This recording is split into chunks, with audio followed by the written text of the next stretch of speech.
Here's the time Allen Iverson torched Kobe Bryant, but then Kobe Bryant retaliated in the most ridiculous way possible. And I love him and I respect him. This story is just crazy. As we know, Allen Iverson and Kobe Bryant are two of the greatest shooting guards to have ever stepped on the hardwood. Kobe is a 5-time NBA champion, whilst Allen Iverson never won an NBA championship. Kobe has something that I don't have. I mean, Kobe has 2 championships, and that's what I want. I play with a certain attitude, a certain aggression, and a competitive spirit and a tenacity that we both share. And I think that's even more intriguing than our differences.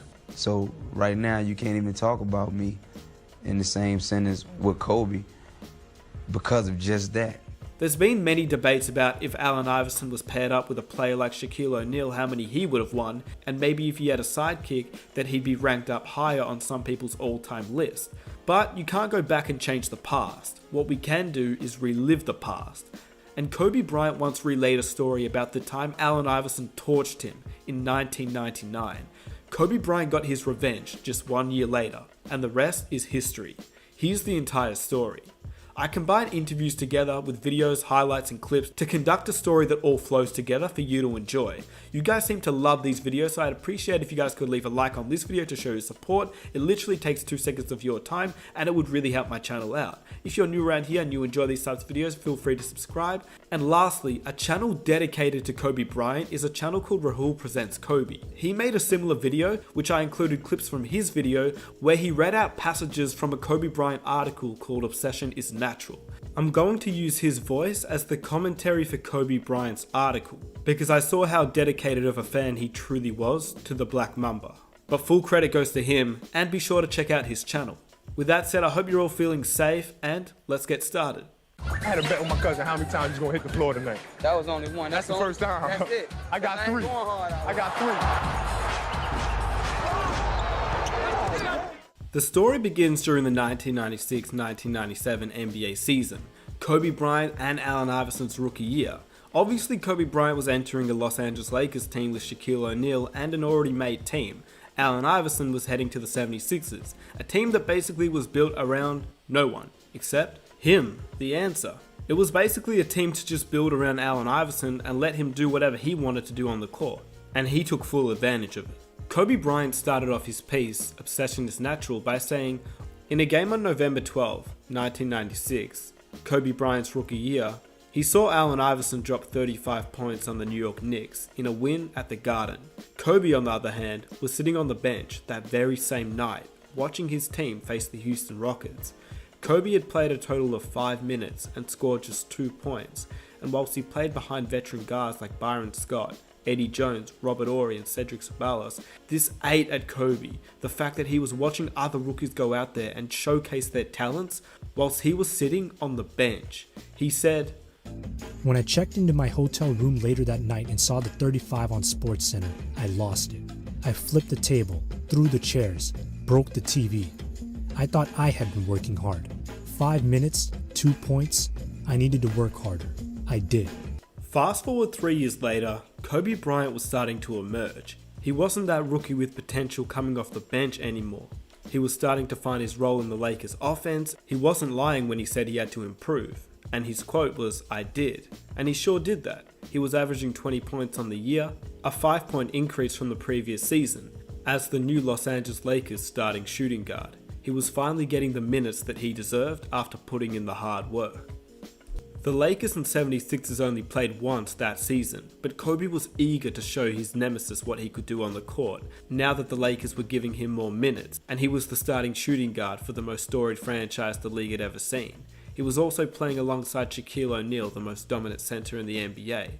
But in that game, it was all about the answer, who not only torched Kobe Bryant, but the entire Los Angeles Lakers roster, which included the most dominant center in the NBA in Shaquille O'Neal, Glenn Rice, who was one of the most prolific three-point shooters in the league, and of course Kobe Bryant, who couldn't handle the answer on this night.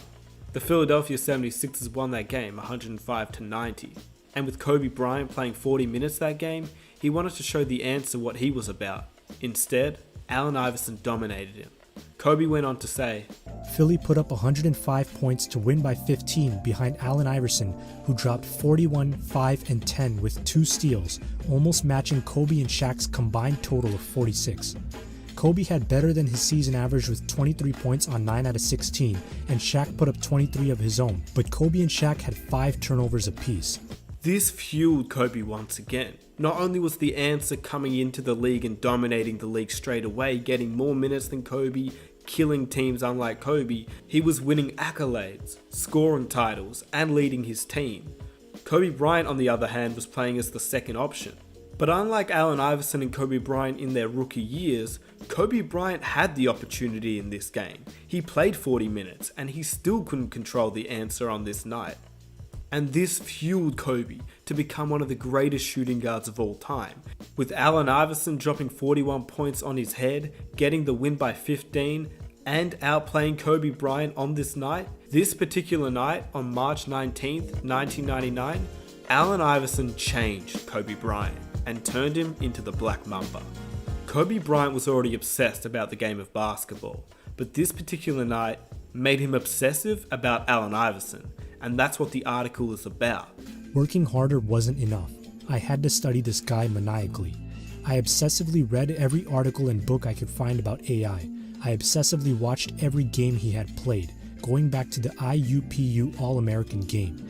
I obsessively studied his every success and his every struggle. I obsessively searched for any weakness I could find. Not only did Kobe study game film of Iverson and look for his tendencies and flaws, but he found himself watching great white sharks hunting seals off the coast of South Africa.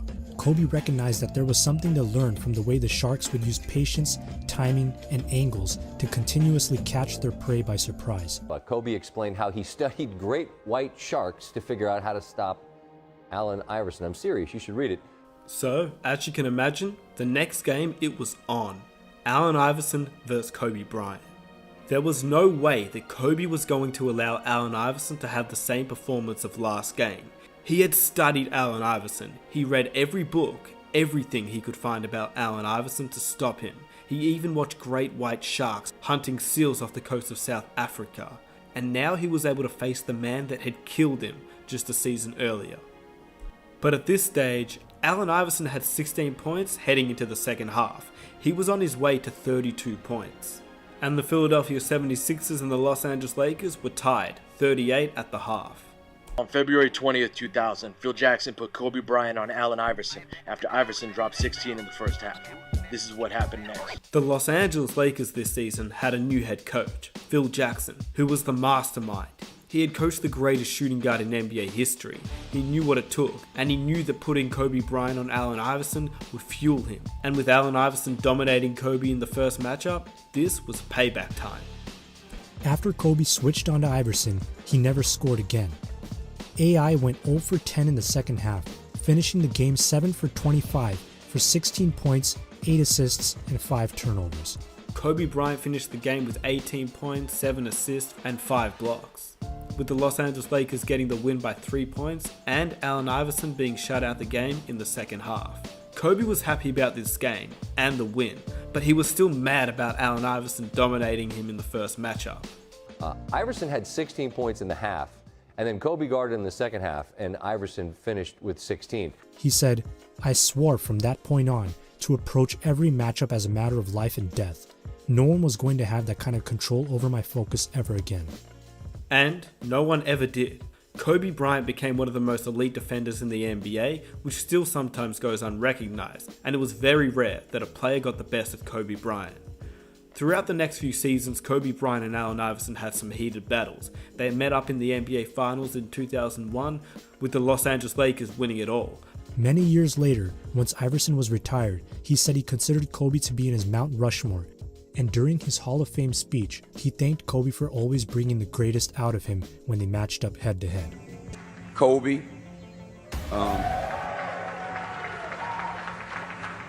true competitor. Who's on your short list of best competitors you've faced? Michael Jordan, Allen Iverson are the two that come to mind immediately. And AI was much the same. I mean, from opening tip to the end, I mean, this guy was just going and going and going. He'd always put you in jeopardy. So those two guys are the most competitive I faced. But he brought everything out of me on the basketball court, and I appreciate him for that. It got to a point where we basically were at the top of our game. You know, and AI as a competitor, he drove me to be as more obsessive about the game, because I had to figure out how to solve that problem. You know, people nowadays realize how great you were as a player, and you know, how big of a problem you were for defenses. At one point, and it was always a war. You know, obviously, he was too big for me. You know what I mean? So I couldn't guard him, but he would guard me. You knew you had to come with your best. Well, no half-stepping. He coming to compete, coming to fight. Got the biggest heart in the world. Ultimate competitor. And I said it a couple days ago, he bought everything out of me. Iverson putting moves on Kobe Bryant. And we had some war. Look at Iverson and Kobe talking to each other right now. Both players had the ultimate respect for one another. The ultimate competitive nature between the two forced them to have these heated battles. The one time Allen Iverson got the better of Kobe, Kobe Bryant wanted revenge. Allen Iverson was the reason that Kobe Bryant ended up being the Black Mamba. The game in 1999 changed Kobe Bryant's career for the better. And Kobe Bryant respected how great of a player Allen Iverson truly was. Only the greats recognize the greats. Today, Allen Iverson sometimes goes a little bit unappreciated, but Kobe Bryant always stood out for Allen Iverson, calling him the ultimate competitor. It's sad that we will never see Kobe Bryant back up Allen Iverson just one more time. It's sad that we'll never see Kobe Bryant share this story with the words from his mouth, but I'm glad that he wrote this article in 2017 to give praise to Allen Iverson and to show the Black Mamba mentality. Let me know what you think about this story down below in the comments section. If you enjoy the video, I'd greatly appreciate if you guys could drop a like to show your support. Let's aim for 1,000 likes. If you're new around here and you enjoy NBA content, be sure to hit that subscribe button for weekly NBA content. And be sure to check out the Rahul Presents Kobe channel. The link is in the description. It's been your boy Nick Smith. I am out. Peace.